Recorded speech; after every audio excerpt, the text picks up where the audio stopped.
Hello साथियों, hello प्यारे sister. BTSC ANM के सभी स्टूडेंट, आपके लिए बहुत बड़ी अपडेट है और बहुत ये इम्पोर्टेंट जानकारी है। आप लोग पटना हाई कोर्ट में बीटीएससी एएनएम के रिगार्डिंग वैकेंसी पर केस भी चल रहा है। आप लोग देखे भी होंगे, पिछले वीडियो में हमने आपको पूरी जानकारी दिखाए थे और इस वीडियो में भी हम आपको दिखा देते हैं कि पटना हाई कोर्ट में जो यहाँ पर 15 जनवरी का यहाँ पर सुनवाई हुआ था, उसका जजमेंट आया है। वो जजमेंट में क्या लिखा हुआ है वो चीज़ आप लोग समझ लीजिए। और बहुत सारे स्टूडेंटों का कहना था कि क्या रिजल्ट पर रोक लग गया है, क्या रिजल्ट अब नहीं आएगा, मतलब रिजल्ट के रिगार्डिंग आप लोग अपडेट मांग रहे थे। तो पटना हाई कोर्ट के ऑफिशियल नोटिस जारी हुआ है बीटीएससी एएनएम के रिगार्डिंग। जिस दिन सुनवाई होता है उस दिन जो भी ऑर्डर पास होते हैं वो ऑर्डर दे दिया जाता है। तो वो ऑर्डर आने में थोड़ा सा टाइम लगता है, तो वो ऑर्डर अब अपलोड हो गए हैं। आप लोग खुद भी डाउनलोड करके देख सकती हो या फिर हम आपको इस चैनल के माध्यम से दिखा रहे हैं। चलिए, सब दिन की तरह एक बार और रिक्वेस्ट करूँगा, अगर आपको वीडियो अच्छा लगे तो भाई लाइक कर देना और सब दिन के लिए जानकारी चाहिए तो सब्सक्राइब कर लेना, ठीक है। चलिए हम नोटिस पर चलते हैं और जानकारी दिखाते हैं रिजल्ट के रिगार्ड। ये पटना हाई कोर्ट की तरफ से जारी हुआ ये ऑर्डर है, आप लोग देख सकते हैं। In the high court of judicature at Patna, ठीक है। ये पटना हाई कोर्ट की तरफ से जारी हुआ है। अब यहाँ पर आप लोग देख पाएंगे केस नंबर दिया हुआ है, हमने हेड कर दिया। और ये जो कैंडिडेट है उसके versus the state of Bihar के लिए ये यहाँ पर केस है, ठीक है। इसमें रिस्पोंडेंट अगर आप लोग देखते हैं तो देख सकते हैं कि अपीयरेंस जो था पेटिशनर की तरफ से वो मिस्टर अभिनव श्रीवास्तव सर थे, जो पेटिशनर की तरफ से वकील कहिए। और रिस्पोंडेंट जो है, जो केस को सुन रहे हैं, उसके तरफ से जो थे मिस्टर पंकज कुमार, कमलेश किशोर और मिस्टर नीलेश कुमार है, ठीक है। ये सारे एडवोकेट थे बीटीएससी एएनएम की तरफ से फॉर बीटीएससी की तरफ से बीटीएससी की तरफ से ये है, ठीक है। तो आप लोग ये सब कुछ देख लिए। इसमें आप लोग देखिए ऑरल ऑर्डर पास हुआ था 15 जनवरी 2024 को केस था उसमें। अब ऑरल ऑर्डर में क्या दिया गया आप लोग सुनिएगा, गौर से समझिएगा। इंग्लिश में है, मैं आपको हिंदी कन्वर्ट करके बता देता हूँ।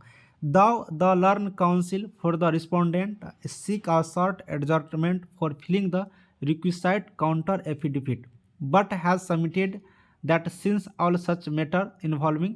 यानी कहने का मतलब यहाँ पर ये हुआ कि जो यहाँ पर learn counsel for the respondent के द्वारा इस केस को देखा गया, ठीक है, समझा गया। उसके बाद जो रिस्पोंडेंट है यानी कि बीटीएससी, रिस्पोंडेंट का मतलब क्या, बीटीएससी की तरफ से कुछ दिन का, सीक मतलब कुछ दिन का टाइम लिया गया। किस चीज़ के लिए, तो काउंटर एफिडेविट जमा करने के लिए। यानी कि इसके रिगार्डिंग जो भी बातें हैं, जो भी जानकारी है, उसको काउंटर एफिडेविट बोला जाता है।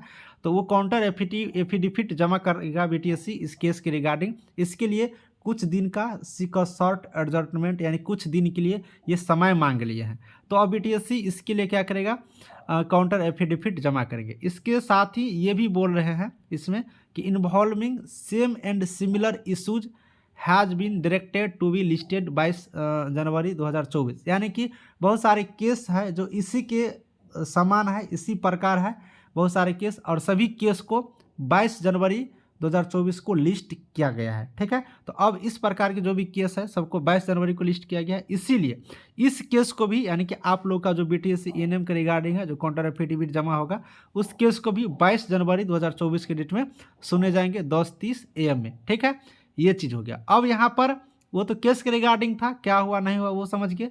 अब इसका आप लोगों के लिए क्या है, it is the further directed that the final result of the recruitment in questions shall be subjected to the final outcome of the present case. यानी कहने का मतलब है कि आप लोग का जो परिणाम है, जो आपका अंतिम परिणाम है, अंतिम परिणाम कहने का मतलब जो आपका फाइनल मेरिट लिस्ट जो जारी होगा, वो मेरिट लिस्ट जारी हो सकता है, रिजल्ट पर स्टे नहीं लगा है, ये चीज़ इसमें क्लियर नहीं है।